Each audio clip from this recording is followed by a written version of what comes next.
Listen, the words you choose are not neutral ornaments you hang on an idea. They are the carpentry tools you use to build the house you live in. When you say, I can't, you're not describing a fact, you're pouring concrete around possibility. When you say, I will, you begin to sketch the blueprint that your brain and body will follow. That's not poetic exaggeration, it's practical psychology and basic philosophy meeting at the level of daily habit. At the psychological level, language organizes experience. We don't just perceive the world raw, we interpret it through categories, labels, and narratives. Those categories come with verbs and adjectives attached. They move us toward action or keep us frozen. Call a setback a failure, and your brain frames it as an endpoint. Call it feedback, and your brain opens a pathway for adjustment. The difference is small on paper, but seismic in practice. Small lexical shifts change how the amygdala responds to stress, how prefrontal cortex circuits calculate risk, and how memory networks store lessons. If you want to change outcomes, change the words that describe them. Philosophically, this sits on a very ancient insight: naming shapes reality. The Stoics taught that the impressions we give things, the labels we attach, are where our power lies. Modern thinkers echo the same. Language isn't a passive mirror, it's an instrument. In everyday life, that means your vocabulary is an active force in deciding what you notice, what you care about, and what you decide to pursue. We privilege what we name. We invest energy in what we can describe clearly. Ambiguity breeds inaction, clarity requires language, neuroscience gives us the how, repeated phrases build neural highways. Self-talk is not ephemeral, it's structural. Say something enough times and you prime networks that make that speech feel automatic. That's why habits are hard to break and why deliberate change is possible. Neuroplasticity means you can rewire those highways by choosing different words until they become the default lane. This is not mystical, it's practice. It's like training a muscle to prefer a new movement pattern. There's also a moral and social dimension. Words define roles. The way you describe someone yourself included influences how they move through the world and how others treat them. A manager who describes a team as capable activates a different dynamic than one who calls the team difficult. Parents who speak of a child as curious invite exploration. Those who tag a child lazy often create a self-fulfilling prophecy. Language signals expectations, and expectations shape behavior. Practical application matters. Start by listening to the script you run internally. Catch the recurring phrases. What are the verbs you use around your goals? Are they conditional, maybe, someday, I wish? Or are they active, I will? I am practicing, I finish. Replace the conditional language with verbs that embody motion and responsibility. Second, practice naming the positive in precise terms. Don't say, I'm okay, when you mean I'm learning. Don't say, I failed, when you mean I learned a necessary lesson. Precision in language creates precision in action. Finally, commit publicly to the words you want to live by. Speech is performative. Announcing an intention doesn't just inform others, it anchors you to that identity. When you say, I am a person who finishes what I start, you begin to align micro-decisions with that claim. That's not bluffing, it's identity engineering. So here's the direct challenge. Treat words as tools, not as excuses. Choose them like an architect chooses materials, strategically, intentionally, and with a vision for the structure they will produce. The world you experience is not given, it's named into being. Close with this. Your next sentence matters more than your last regret. Use it to build something different. Listen. The conversation you have with yourself is not background noise, it's the engine room of your life. Every private sentence you speak, the small narrations that run under the surface, are wiring your brain, directing your attention, and calibrating your physiology. Call that inner monologue what you will self-talk, internal narration. Private rhetoric, the point is the same. Words shape neurons and neurons shape habits. At a practical level, neuroscience explains why. When you repeatedly tell yourself a story, I'm not good at this, I always mess up, or I can do this, you're strengthening particular neural circuits. The brain rewards patterns that are rehearsed. Repetition deepens synaptic connections, and those connections make certain thoughts and behaviors easier to retrieve and more automatic. That's the double-edged sword of habit. It makes the past efficient, and it can make change feel costly. But it also gives us leverage. Change the language, and you begin to change the circuitry. Language doesn't only change thought, it changes feeling. Words trigger emotional networks. A label like danger or threat can engage the amygdala and activate a fight-or-flight cascade. A label like challenge engages appraisal systems that invite problem solving. This isn't about fake positivity, it's about accurate framing. When you describe an event as a learning moment rather than a catastrophe, you reduce unnecessary physiological stress and free up cognitive resources for adaptation. Your vocabulary becomes a throttle for your emotional economy. There's also the chemistry. Anticipatory language, the words you use about future actions, affects dopamine wiring. When you tell yourself you will complete a task, your brain begins to simulate reward pathways. The imagination of success primes motivation. Conversely, language that centers on avoidance or inevitability dulls the anticipatory reward system and lowers energy. Small shifts in tense and verb choice from I might to I will are not cosmetic. They change how the brain models outcomes and where it invests effort. Philosophically, this brings us to agency. Self-talk is where identity negotiates with possibility. What you say to yourself about who you are, I'm the kind of person who follows through, versus I'm the kind of person who gives up, becomes the script for future behavior. Identity is less a fixed thing and more a recurring sentence you keep writing. If your sentences are defeatist, the story closes. If your sentences are aspirational and action-oriented, the plot moves forward. Practically, how do you harness this? First, develop the habit of interception. Catch the inner sentence the moment it forms. That pause is the locus of power. Name the thought without drama. There's the I can't thought. And then choose a corrective descriptor. Second, reframe with specificity. Replace vague self-criticism with concrete next steps. I stumbled becomes I will review what went wrong and practice the one skill that failed. Third, use temporal language that commits. Move from conditional to active verbs. Someday is the enemy of action. Today and I will are its allies. Another powerful technique is embodied self-talk. Language and physiology are reciprocal. Change your posture, slow your breath, and speak with certainty even if you have to simulate it, and your brain will take the cue. This is not deception, it's training. The body listens to words and the voice listens to the body. Together they teach the mind what's possible. Finally, make yourself public in small, accountable ways. Saying your intention out loud to another person turns private narrative into social reality and taps into social reinforcement systems that increase follow-through. Commit to the language you want to live by and let others help hold the mirror. So here's the clear action. Treat your inner voice as a deliberate practice. Intercept, rename, rehearse, embody, and declare. The voice that once held you back can be retrained to propel you forward.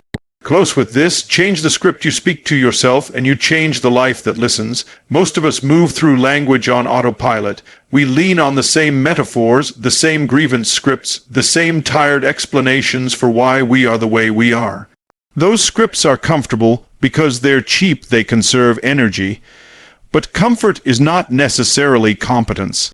When we talk about breaking the autopilot of language, we're talking about stepping out of a default operating system and installing a new one that serves possibility rather than preserves yesterday's limits. Habitual language is learned behavior. From childhood, we inherit phrases from parents, peers, passing culture that become mental shortcuts. That's just how I am. I've always been like this. Some people are just unlucky. These are not neutral observations. They are predictions about future behavior that the brain treats as efficient blueprints. Neuroscience shows that repeated thoughts and phrases get stamped into neural circuits. The basal ganglia favors automatized patterns because it reduces cognitive load. The problem is not that we latch onto patterns that's adaptive, it's that we rarely examine which patterns we've allowed to persist. Philosophically, this is where determinism bumps into agency. If you accept every inherited sentence as an immutable truth, you abdicate authorship of your life. Narrative identity theory reminds us that who we are is partly the ongoing story we tell about ourselves. The question isn't whether you have a past, of course you do, but whether you will let that past continue to narrate your future. Breaking the autopilot of language is the practice of reclaiming authorship, noticing the script, editing it, rehearsing the new lines until they feel natural. So how do you do that practically and efficiently? Start with audit. For 3 days, record the phrases you use that explain, excuse, or define limitation. Don't judge them, catalog them. You'll be surprised how many times the same 3 or 4 refrains pop up. That's good information. Now you have targets. Next, practice interruption. Language autopilot runs on momentum. A short pause, even 1 second, breaks the momentum long enough for the prefrontal cortex to kick in. Teach yourself a pause word, breathe, count 1, or say noted. That tiny gap creates the cognitive space to choose a different verb or a different frame. It's simple, but the gap is where freedom lies. Then substitute with precision. It's not enough to think be positive. You must find exact alternative phrases that accomplish specific uses. Replace I can't with I haven't learned this yet. Replace I always with sometimes. Replace I'm overwhelmed with I have 3 priorities right now. Precision narrows cognitive clutter and guides action. Another technique is linguistic experiments. Try speaking in a different tense for a week. Use future, commitment language. I will practice. I will complete. I will ask. Notice how your decisions and attention subtly shift. Or run identity experiments. Announce a small identity tweak publicly. I'm someone who follows up within 24 hours. And then track micro-behaviors to align with that claim. Humans are surprisingly quick to inhabit identities once language and behavior align. Also, guard your environment. Autopilot is reinforced socially. Circles that run on complaint and fatalism will re-anchor you to old scripts. Seek conversations that model curiosity, accountability, and solution-focused language. Replace gossip with questions that open possibilities. What went well? What's the next action? Finally, practice compassionate vigilance. Breaking autopilot is not about harsh self-criticism. It's about mindful engineering. When an old phrase returns, don't beat yourself up, note it, and swap it. The goal is relentless yet kind revision, not perfection. This work is small in daily gestures and enormous in cumulative force. Language autopilot keeps you efficient at reproducing the past. Deliberate language makes you efficient at generating the future. The moment you begin to edit your internal and external script, you begin to change what you notice, how you feel, and what you do. Close with this. Stop speaking on autopilot, interrupt the script. Choose a new verb and coach your life into being. Listen, the label you give a situation decides the role you play inside it. Call something a crisis and your physiology constricts. Call it a challenge and your cognition opens. This isn't mere semantics, it's the architecture of adaptation. Reframing is the deliberate act of choosing words that invite resourcefulness rather than shrink possibility. When you reframe a circumstance, you change the narrative muscles you recruit, the energy you bring to it, and the options you can see. Reframing begins with curiosity. Instead of answering the first question, why did this happen to me? Ask a better one, what can this teach me? The first question centers blame and helplessness. The second centers learning and leverage. That shift in inquiry alters the verbs you use. Instead of I suffered, you say I studied. Instead of I was defeated, you say I learned a more efficient strategy. The new verbs cue different behaviors. They invite experimentation rather than resignation. Psychology gives this an empirical backbone. How you frame an event changes your appraisal system, which in turn changes your emotional response. Appraisal theory shows that appraisals, the quick linguistic tags you assign, determine whether you react with panic, curiosity, anger, or creativity. Reframing is a mental relabeling that redirects where attention flows. That redirected attention is exactly what allows you to pivot from rumination to action. There's a moral courage in reframing, too. It asks you to refuse the story of victimhood and accept the harder work of authorship. To reframe is not to deny pain or minimize loss. It is to apply a naming practice that preserves truth while expanding agency. You honor the difficulty by naming it honestly, then you attach a verb that convenes strategy. I grieve becomes I grieve, and I will build a new structure for joy. The second clause holds motion alongside feeling, and that motion is the antidote to stagnation. Practical reframing is precise and tactical. Start by separating fact from interpretation. Facts are the raw events, what happened. Interpretations are the words you layer on those facts. Isolate the fact first. Then ask, what else could this mean? Generate at least 3 alternative frames. If a project failed, could it mean incompetence, or could it mean miscalibration, timing error, or incomplete information? Each alternative yields a different response. One invites retreat, another invites a diagnostic plan. Language choices that reframe are powerful because they change deadlines, scope, and identity. Replacing "this ruined me" with "this redirected me" shortens the distance between loss and recovery. Replace "I'm stuck" with "I'm gathering data." Replace "they betrayed me" with "our expectations were misaligned." These aren't euphemisms, they are strategic redescriptions that open channels for repair and action. Reframing also scales socially. When a leader frames a setback as a prototype rather than a catastrophe, teams respond with curiosity and iteration rather than fear and hiding. When a parent reframes a child's mistake as practice, the child learns experimentation rather than perfectionism. Language sets the cultural thermostat. Carefully chosen words can convert blame cultures into learning cultures. There are 2 techniques that are immediately useful.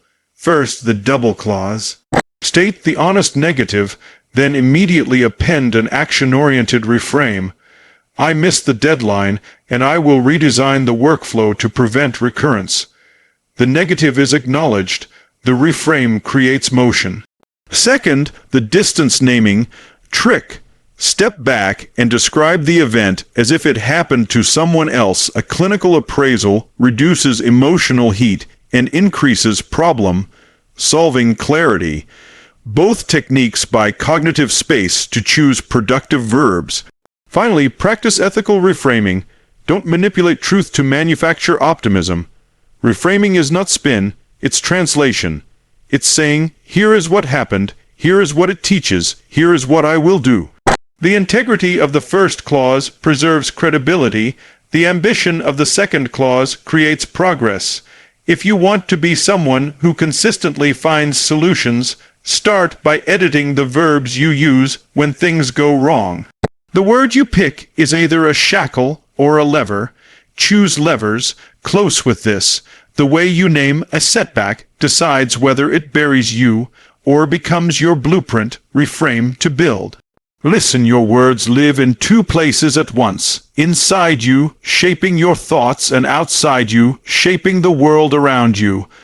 What you say in private trains your brain. What you say to others organizes their behavior, expectations, and identity. Speech is social technology. Every sentence you offer either builds connection or builds distance, invites courage or enshrines fear. The moral here is simple and urgent. Your vocabulary is a lever in other people's lives, not just a mirror of your own. Psychologically, words carry conditional power. When you praise someone's effort rather than their innate trait, you change how they approach challenge. That's not fluff, it's decades of behavioral science. Praise for effort cultivates a growth mindset. Praise for identity cultivates fragility. Similarly, the language leaders use sets emotional norms. A manager who says, "Tell me what you learned," after a failure lowers the temperature for risk-taking. A leader who says, "Don't make mistakes," raises it. Those small linguistic decisions cascade into patterns of behavior, productivity, and well-being. There's also an ethical dimension. Words communicate expectations, and expectations become invitations. If you speak of a colleague as unreliable, you alter how teammates plan and delegate. You may close doors for that colleague that might otherwise have opened. If you call someone resilient, you prime them to act resiliently. Language is not neutral description, it's active prescription. That's why we must treat our speech with the responsibility we give to tools that affect other people's futures. Philosophically, this connects to the idea of intersubjectivity. Our realities are co-constructed. We do not live in isolated solipsistic bubbles. Our identities and possibilities are formed in relation to other minds. The words we offer create shared schemas. A classroom where the teacher names curiosity will produce a culture of inquiry. A workplace that names ownership will make people behave like owners. Words create scaffolding for social life. They build the houses in which communities live. Practically, you can use this awareness to design influence that is ethical and generative. Start with what I call precision praise. Be specific. Don't say good job.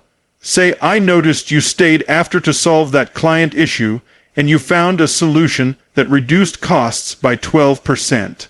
Specific language teaches people what to repeat. Second, practice expectation framing. When you assign tasks, state the behavior you expect, not just outcomes. I expect you to ask 2 clarifying questions in the meeting is different from make the meeting productive. The former gives a visible script to follow. Another practice is language that holds identity with generosity. When someone struggles, don't shrink their identity to the moment. Instead of you're failing, say you're learning or you're experimenting. That preserves dignity and invites the next attempt. Likewise, when you need to correct, use language that separates person from behavior. This action caused confusion, rather than you're the cause of confusion. That linguistic separation reduces shame and increases reparative energy. Remember also the contagiousness of tone. Words are amplified by how they're delivered. A neutral sentence spoken with curiosity invites dialogue. The same words said with contempt close it down. So match clarity with respect. Language that corrects without contempt is rare and powerful. Finally, think long-term. Words create reputations. The labels you habitually attach to others calcify into social facts. If you repeatedly describe a teammate as difficult, you will create a reality where people avoid them, diminishing their opportunities to grow. If you habitually describe people as capable, you give them a runway to act capable. That's leverage worth wielding carefully. So practice conversational vigilance. Listen before you label. Choose verbs that invite action rather than condemn. When you praise, be precise. When you correct, separate identity from behavior. The ripple your words set in motion will travel farther than you imagine. Close with this. Use your words to enlarge others, not to shrink them. The world you want is built by the language you give away. If changing your words changes your world, then mastery of language is not an event, it's a discipline. It's something you practice every morning, at every desk, at every dinner table, until the verbs you want to live by become the muscles you habitually recruit. Think of it like physical training. You don't go to the gym once and call yourself fit. You show up in small, consistent ways and the body answers. Language works the same way. Repetition sculpts attention. Rituals anchor new speech. Accountability converts intention into habit. Start with a simple daily ritual. Before you check messages or react to the first stimulus of the day, take 60 seconds to choose 3 phrases you want to live by that day. Make them specific and active. I will ask bold questions. I will reframe setbacks as data. I will name one positive in every conversation. Speak them aloud. The act of voicing your intentions primes the brain's predictive systems. It creates a mental contract. Those 60 seconds are tiny, but they orient perception for everything that follows. Next, design micro-habits around moments that repeat. The commute, the coffee break, the email check all are opportunities to practice. Replace a habitual complaint with a corrective script. When you catch yourself saying, "I'm so busy," Swap it immediately for I'm prioritizing what matters. When a meeting begins with blame, intervene with a question. What's the evidence and what's our next experiment?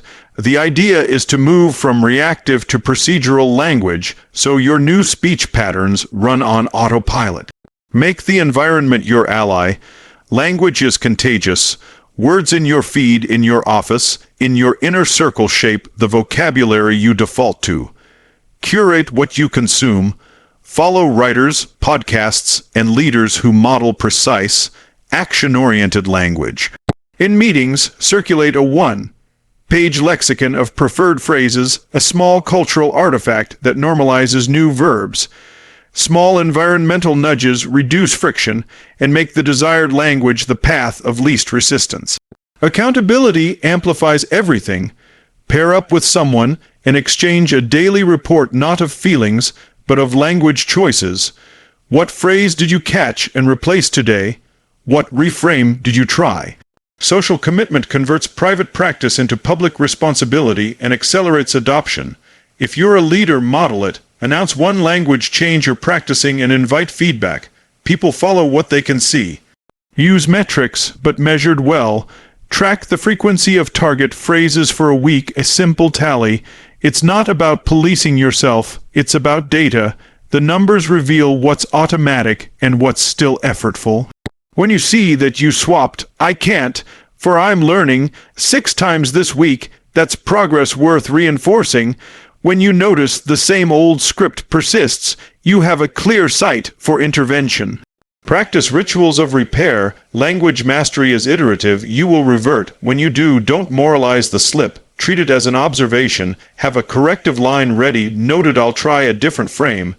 That repair ritual short circuits rumination and moves you back into action. It's small, biomechanically simple, and dramatically more effective than self-reproach. Train your inner coach. The voice that critiques can be refined into a voice that instructs. When self-criticism rises, translate it into coaching language. What's one corrective next step? What did this teach me? Over time, your inner coach becomes your default interlocutor, steering you toward nouns and verbs that invite competence and repair. Finally, commit to identity language. The most durable change comes when you speak from who you are becoming, not just from what you do. Say, I am someone who finishes what I start, and then take 3 microactions each day that prove it. Identity language is not magic. It's a practice of aligning micro decisions with a larger claim until the claim is embodied. If you want to make this real, begin tonight. Choose your 3 phrases for tomorrow, tell one person, and set a single metric to track. Small, specific, repeated. That's the architecture of transformation. Close with this. Make language your daily muscle. Train it, repair it, and let it become the identity that moves you forward.